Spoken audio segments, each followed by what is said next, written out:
Salut à toi, jeune drifter. Si j'ai décidé de te contacter aujourd'hui, c'est pour te demander si tu préfères continuer à faire des tours de rond-point avec ta Twingo ou bien commencer à me suivre et très rapidement faire du drift avec une BMW E46 328i. Moi, je pense que la question elle est vite répondue. Alors, on y va? Bisous.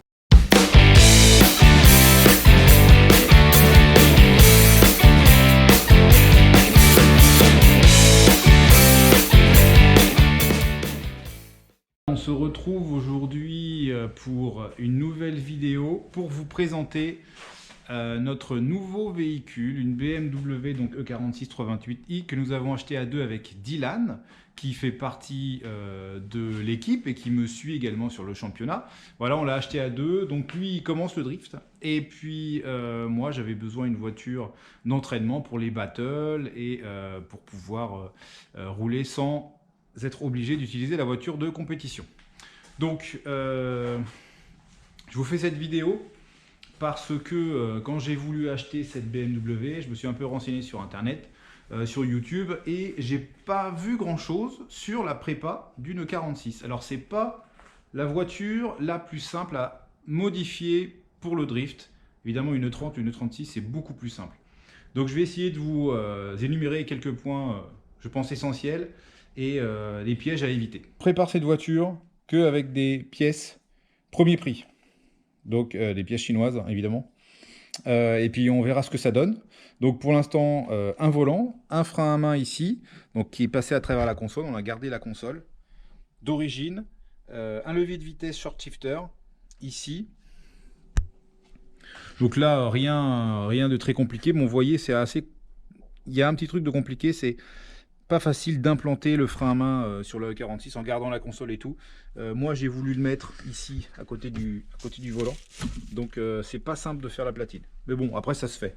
Les sièges, moi je vous conseille d'acheter directement les platines toutes faites, il n'y a pas besoin de s'embêter, c'est pas très cher pour pouvoir poser le baquet. Donc après sur le 46, ce qui est indispensable et primordial, surtout si vous prenez un 328 ou 330, ce sont des moteurs qui sont très souples, ont du couple, pas beaucoup, mais ils sont faits plutôt pour le marché américain, donc ils marchent. Ils ont beaucoup de relance en bas, mais par contre à partir de 4000-4005, ça s'effondre complètement. Et pour le drift, parce qu'on a fait deux premiers jours avec le moteur d'origine, et c'est vraiment très frustrant parce qu'en fait on ne peut pas drifter, même sur le mouillé, c'est déjà compliqué parce que à partir de 4005, il s'essouffle énormément le moteur. Première chose à faire pour libérer le moteur, c'est d'enlever les katas et de poser un collecteur. Donc c'est pas très cher, vous en trouvez sur internet entre 170 et 200 €. Un petit peu d'adaptation, à faire, mais voilà. Après, chose à faire attention, parce que moi je m'étais renseigné, on m'a dit pour libérer le moteur, il faut mettre un collecteur de 325 E36. Donc c'est très bien, j'en ai acheté un. Et puis j'ai démonté.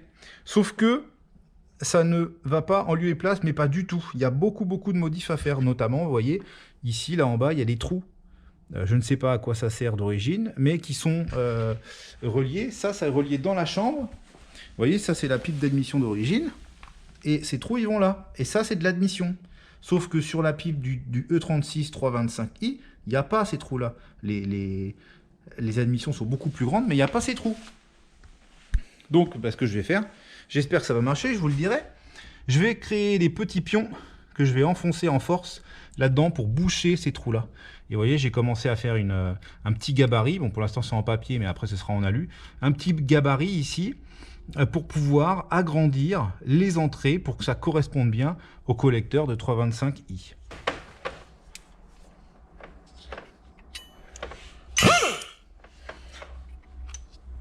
Et oui, il faut serrer le mandrin, sinon la fraise ne tient pas. Donc j'ai mis au fond bien tassé des chiffons, hein, évidemment. Et j'ai fait attention que j'ai fait tourner le moteur pour qu'il n'y ait un seul cylindre d'ouvert au niveau des soupapes.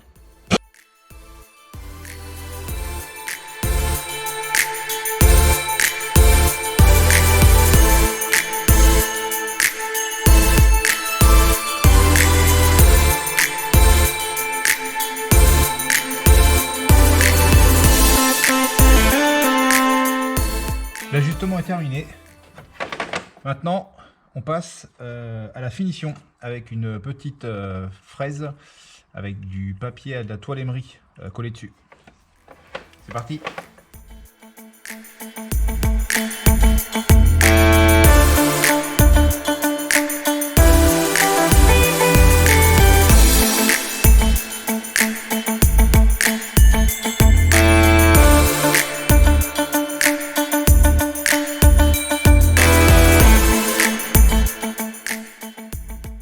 Voilà, la finition est terminée. Alors je me suis pas trop embêté parce que ça reste quand même une voiture d'entraînement, un missile. Et puis la culasse n'est pas démontée, donc j'ai juste un petit peu limé l'alu pour qu'il y ait moins de bosses et que les trous correspondent bien, surtout à la petite admission. Voilà, et puis donc on verra au moment du passage au banc si ça va porter ses fruits. Ensuite, gros injecteur. Je garde le papillon de E36, donc 325i, donc un peu de modif aussi. Au niveau du faisceau, il faut récupérer l'information de la position papillon dans le faisceau. Le débitmètre, après, quand vous faites une carto, vous n'avez plus besoin du débitmètre. Avec ce boîtier-là, on peut passer en gestion régime papillon, donc il n'y a plus besoin de débitmètre. Donc ça, c'est plutôt un avantage. Donc après, moi je vais virer également le régulateur de ralenti parce que ça fait du merdier en moins, donc je trouve ça plus simple pour le montage. Donc voilà, papillon de 325 et gros injecteur. Et après, carto E85. Donc normalement, j'ai jamais testé, je vous ferai une vidéo de la carto et du passage au banc, on verra ce que ça donne.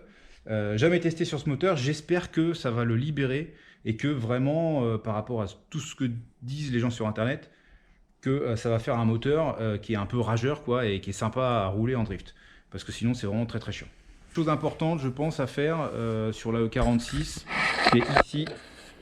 Vous voyez, donc j'ai démonté tout l'avant, le condenseur de clim et tout ce qui va devant, le ventilo électrique, parce que j'ai gardé le visco-coupleur qui permet de refroidir. Et ça permet justement de dégager devant la calandre pour permettre de mieux refroidir le moteur. On a fait 2 jours. Une journée à Lurcy-Lévis sur le sec, ça n'a pas chauffé du tout. Et deuxième jour au Bourbonnais, sur la pluie, ça n'a pas chauffé du tout. On a roulé toute la journée à fond. Donc je pense que ça, pas de souci là-dessus. Vous voyez, là, on voit bien le collecteur. Donc, il est déjà chauffé, qui est quand même pas vieux du tout. Donc, petite adaptation au niveau du support moteur, où on a limé un petit peu le support moteur pour que ça passe. Sinon, à part ça, collecteur, rien à faire. Donc on a mis les cales Polac. J'ai dû ici limer un peu parce que quand on braque à fond, la rotule est là, elle venait taper là. Donc ça nous enlevait énormément de braquage. Donc j'ai ouvert un peu, on verra ce que ça donne, si ça tient. Donc les cales pareil, premier prix. Ici, très important, les cylindres blocs rigides de triangle, parce que ça c'est la maladie sur le 46. Ça se fatigue très très vite. Et puis après quand on est en drift, il faut vraiment que ça soit rigide. Donc ça, hop, des deux côtés, ça très important. Point très important, ici, les supports moteurs rigides. C'est des moteurs qui sont très lourds, ça bouge beaucoup. Et pareil, c'est la maladie sur les E46. Les supports moteurs, ils dégagent à vitesse grand V. Pareil ici, support de boîte, évidemment, plus rigide. Et en plus, ça va avec le fait qu'on mette un short shifter comme ça, qui soit rigide sur la caisse. Donc, il faut que la boîte et le moteur bougent le moins possible. Donc moi j'ai préféré garder des cylindres blocs quand même très rigides plutôt que de mettre en alu complètement rigide pour garder quand même une petite souplesse. Ici, donc vous voyez, j'ai démonté l'arbre de trans, donc palier intermédiaire, ça c'est pareil, maladie sur le 46 et le flector qui va aller là, ça va être neuf aussi, pareil, grosse maladie sur le 46, enfin maladie. C'est-à-dire qu'au bout de 100 000, il faut le faire, quoi. Donc là, en drift, voilà, filtre à essence neuf parce qu'on va passer à la 85. Donc le 85, c'est très très détergent, donc il faut faire attention, ça va nettoyer tous les circuits et ça va mettre plein de saleté. Donc sur le E46, ce qui est compliqué, c'est d'intégrer le frein à main. Il y a 2 tuyaux qui vont à l'arrière. Donc on a besoin que d'un tuyau pour le frein à main. Donc moi, ce que je vais faire, c'est que ici, là, à ce niveau-là, vous voyez, il y a le tuyau qui est là. Ça, c'est un tuyau de frein qui va sur la droite, qui va là-bas. à cet étrier-là. Donc ce que je vais faire, c'est que je vais démonter. Je vais mettre un T ici, raccorder ma durite qui va venir de l'intérieur du frein à main et l'autre partie du T, le raccorder directement sur mon étrier. Donc en fait, mes deux tuyaux qui passent là, je les condamne complètement. Et je pars, j'ai démonté au niveau du mètre cylindre à l'avant, je prends directement au mètre cylindre, je vais au frein à main et du frein à main, je repars justement donc ce petit tuyau là. Donc je vous dirai si ça fonctionne, je pense que oui. Voilà, et après évidemment, quand on récupère une 46, pour faire du drift, très important, donc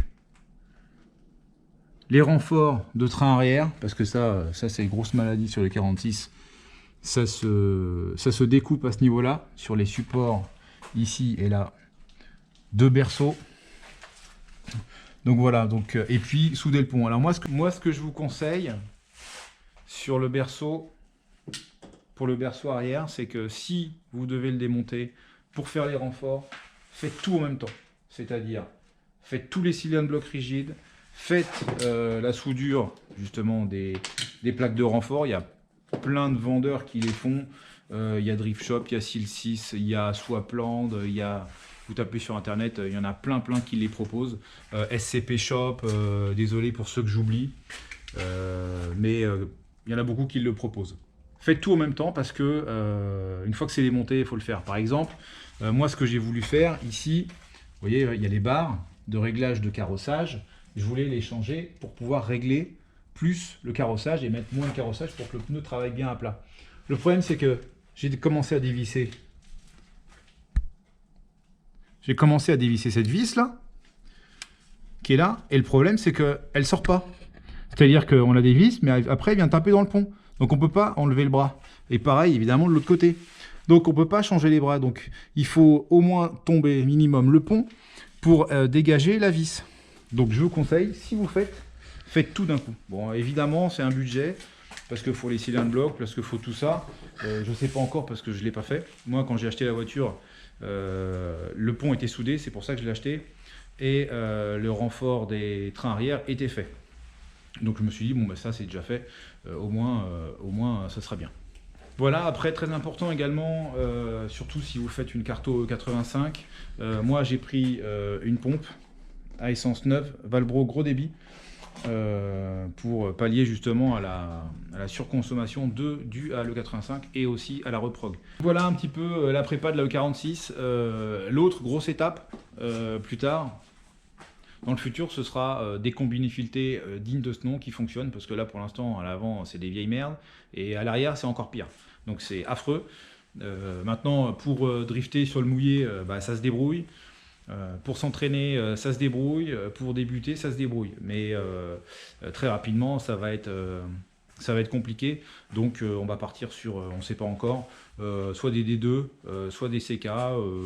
Les D2 j'aime bien, j'ai déjà essayé, donc on verra ce que ça donne.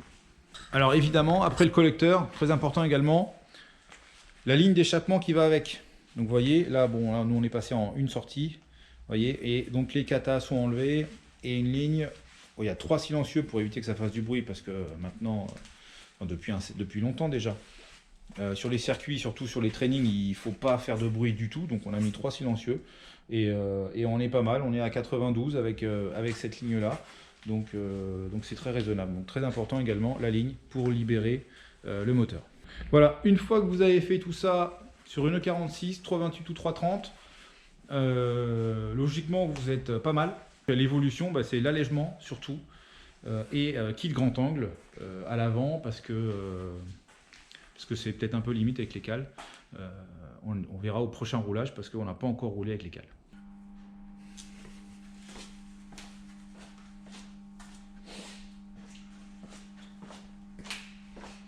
Ah, mais tu es encore là, petit drifter. Attends.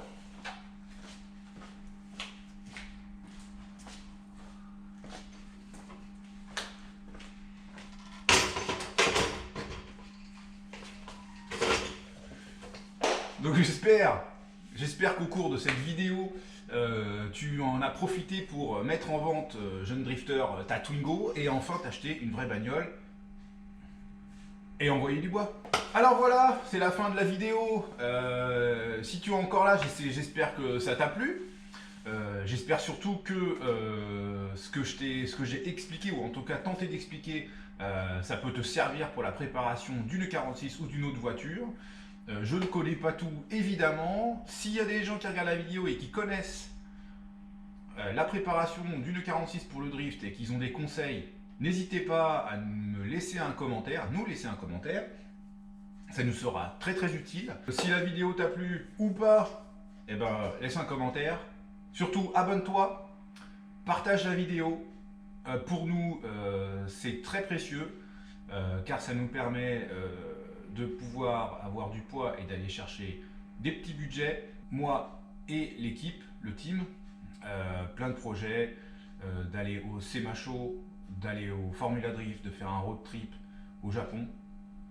On filmera tout ça, ça va être génial. Pour faire tout ça, on a besoin de budget. Voilà, pour la vraie vie, quoi. Pour kiffer grave. Donc, et tout ça, on vous le fera partager. Et pour ça, on a besoin, donc, abonne-toi. C'est gratuit, putain de merde, c'est pas compliqué. Tu cliques, bam, et ben alors, bon, tu reçois une notification, qu'est-ce que tu fais? Tu regardes, tu te dis, ouais, bah, ça me fait chier parce que j'ai pas envie de regarder. Mais c'est pas grave, t'es abonné. Et puis, le jour où tu te dis, ah putain, ah ouais, finalement, en fait, c'est pas trop mal et tout, tu regardes. Mais là, t'es déjà abonné, ça te coûte rien.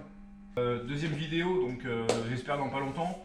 On va essayer de se speeder là, mais entre le boulot, la vie de tous les jours, et puis faire des bagnoles. Tu vois, c'est pas compliqué, regarde là, juste au-dessus là. S'abonner, partager, partager, s'abonner, s'abonner, partager. Tu fais ça, tu réfléchis pas, bam, tu cliques, tu cliques. Portez-vous bien, faites-vous plaisir.